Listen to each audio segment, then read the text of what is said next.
जैसा कि आप सभी जानते हैं, सच की हमेशा जीत होती है और हमारी एक छोटी सी प्रयास आप तक बड़ी खबर पहुंचाती है। तो स्वागत करते हैं आप सभी का STS न्यूज चैनल पर। आगे बढ़ने से पहले आप इस वीडियो को लाइक और चैनल को सब्सक्राइब जरूर कर ले और साथ में बेल आइकन भी प्रेस कर ले। चलिए बढ़ते हैं खबरों की और आप किस राज शहर से न्यूज को देख रहे हैं कमेंट में जरूर लिखिए।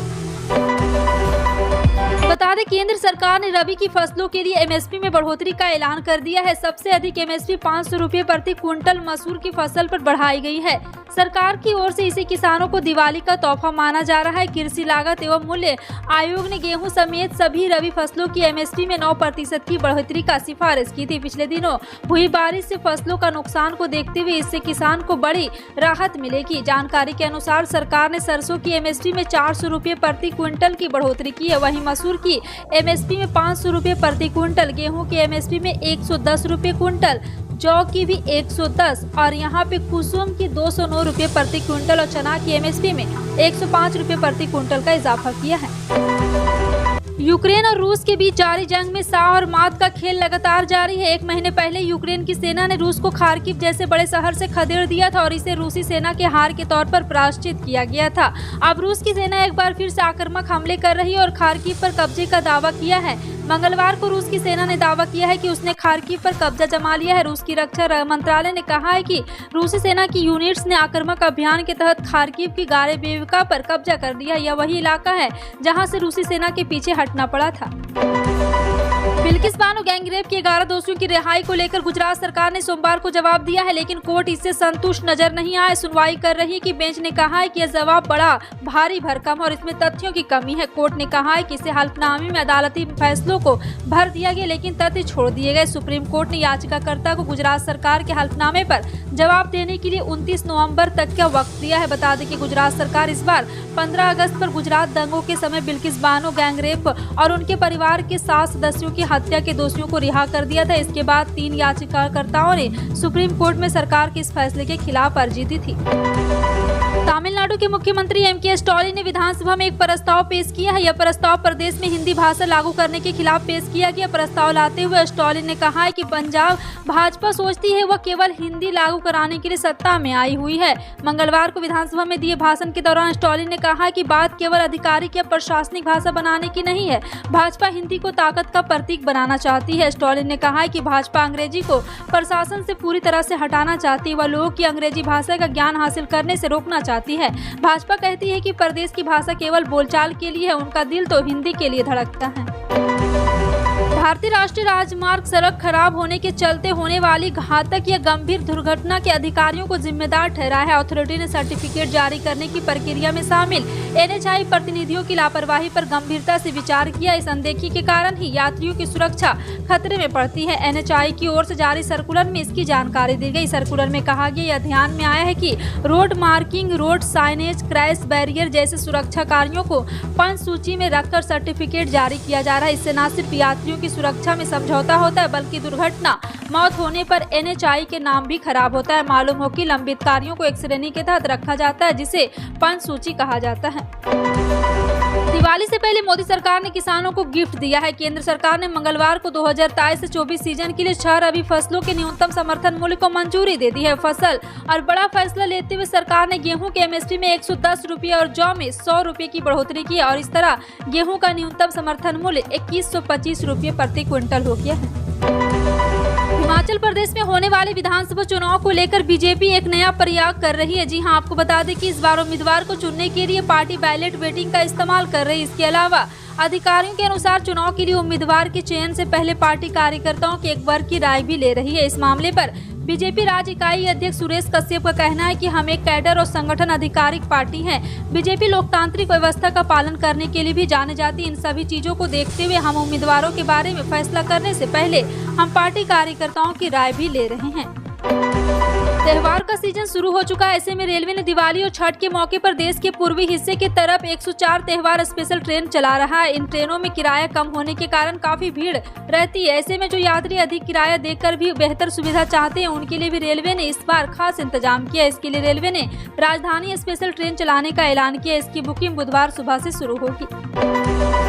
साल साल 2022 का आखिरी सूर्य ग्रहण दिवाली के अगले दिन लगने जा रहा है। इसका प्रभाव भारत में पड़ेगा, इसलिए गर्भवती महिलाएं सावधान रहे, सूर्य ग्रहण के समय ये कार्य न करें। जी हां, आपको बता दें कि एक बार फिर से सूर्य ग्रहण के समय गर्भवती महिलाएं किसी भी नुकीली चीज का प्रयोग भूलकर भी न करें, क्योंकि ऐसी मान्यता है कि ऐसा करने पर उनके शिशु के अंदर विकृति आ सकती है। सूर्य ग्रहण के दौरान गर्भवती महिलाएं किसी भी प्रकार की सिलाई, कढ़ाई आदि कोई कार्य कतई न करें। सूर्य ग्रहण के दौरान गर्भवती महिलाओं को सब्जी काटना, भोजन बनाना, नुकीले या धारदार उपकरणों से जुड़ा कोई भी काम बिल्कुल भी नहीं करना चाहिए। जी हां, आपको बता दें कि सूर्य ग्रहण इस बार आखिरी साल का लगने जा रहा है।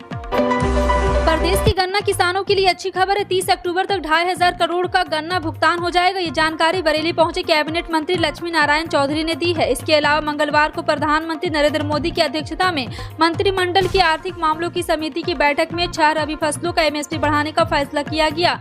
और आपको बता दें कि नगर निकाय चुनाव की तैयारियों को परखने के लिए कैबिनेट मंत्री लक्ष्मी नारायण चौधरी बरेली पहुंचे थे। इस मौके पर उन्होंने मीडिया से बात करते हुए कहा है कि आज भाजपा सबसे मजबूत पार्टी के रूप में खड़ी है। संविदा कर्मचारियों के लिए एक बड़ी खुशखबरी है। इस दिवाली सरकार ने बड़ा ऐलान किया है। अब सरकार संविदा प्रथा का अंत कर रही, यानी अब सभी कर्मचारियों को नियमित कर दिया जाएगा। इससे संविदा कर्मचारियों में जबरदस्त खुशी की लहर है। दरअसल ओडिशा के मुख्यमंत्री नवीन पटनायक ने अपने जन्मदिन से पहले प्रदेश में संविदा प्रथा का अंत करने की घोषणा की है। सरकार ने राज्यवासियों को दीपावली का बड़ा तोहफा देते हुए ये ऐलान किया है कि अब प्रदेश में कोई भी संविदा पर काम नहीं करेगा। इसके तहत जब भी और अभी भी जितने भी संविदा कर्मचारी हैं उन्हें नियमित कर दिया जाएगा। गिनीज वर्ल्ड रिकॉर्ड्स ने आधिकारिक तौर पर सोमवार को सप्ताह का सबसे खराब दिन घोषित कर दिया है। Guinness book of world record ने सोमवार को एक ट्वीट करते हुए लिखा है कि हम आधिकारिक तौर पर सोमवार को सप्ताह के सबसे खराब दिन का रिकॉर्ड दे रहे हैं। इस ट्वीट को पढ़ने के बाद कई लोग असमंजस में पड़ गए और सोचने लगे कि आखिर ऐसा क्यों। कई यूजर ने सवाल दागते हुए पूछा कि मंगलवार बुधवार क्यों नहीं। कुछ ने कहा है कि जिसके सोमवार को छुट्टी रहती है उसका क्या। हालांकि Guinness book of world record में इन सभी सवालों का जवाब भी दे दिया है। प्रधानमंत्री नरेंद्र मोदी ने मंगलवार को दिल्ली के प्रगति मैदान में जारी इंटरपोल के 90वीं महासभा को उद्घाटन किया है। इस मौके पर अपने भाषण के दौरान पीएम मोदी ने कहा है कि विविधता और लोकतंत्र को कायम रखने में भारत दुनिया के लिए 21 स्टडी है। उन्होंने कहा है कि पिछले 99 वर्षों में इंटरपोल ने 195 देशों में विश्व स्तर पर पुलिस संगठनों को जोड़ा है। यह कानून ढांचे में अंतर के बावजूद है।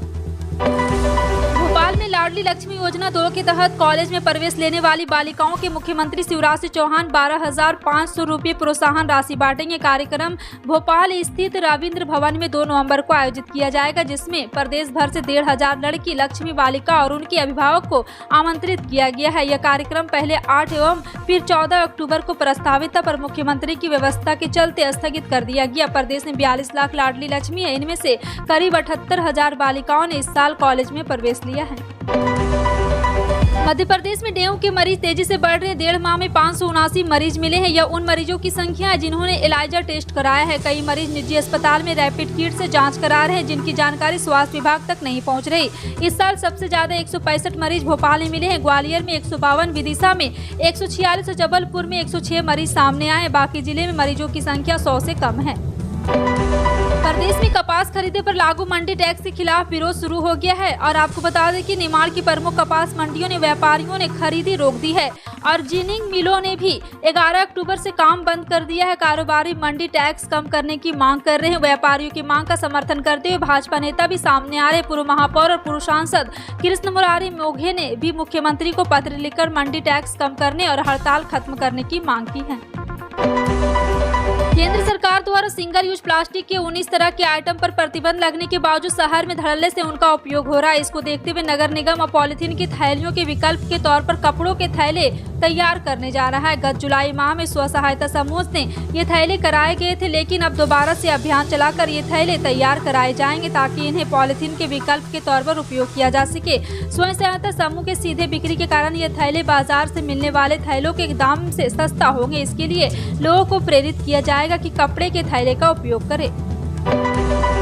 महाराष्ट्र के पुणे में इस बार बारिश ने सारे रिकॉर्ड तोड़ दिए हैं। इस बार यहाँ जो बारिश हुई है वैसी बारिश 140 सालों में नहीं हुई। पुणे में अक्टूबर के दूसरे और तीसरे सप्ताह में इतनी बारिश पिछले 3 पीढ़ियों में भी कभी नहीं देखी। कई घरों में पानी भर गया और घर के कई निचले तल पानी में डूब गए। कई गाड़ियां तो पानी में बहते हुए दूर तक चली गई। जिलाधिकारी कार्यालय की तरफ से 18 अक्टूबर की रात से 19 अक्टूबर की सुबह तक तेज बरसात का अलर्ट जारी किया गया है और निचले इलाकों में रहने वालों को अलर्ट रहने के लिए कहा गया है।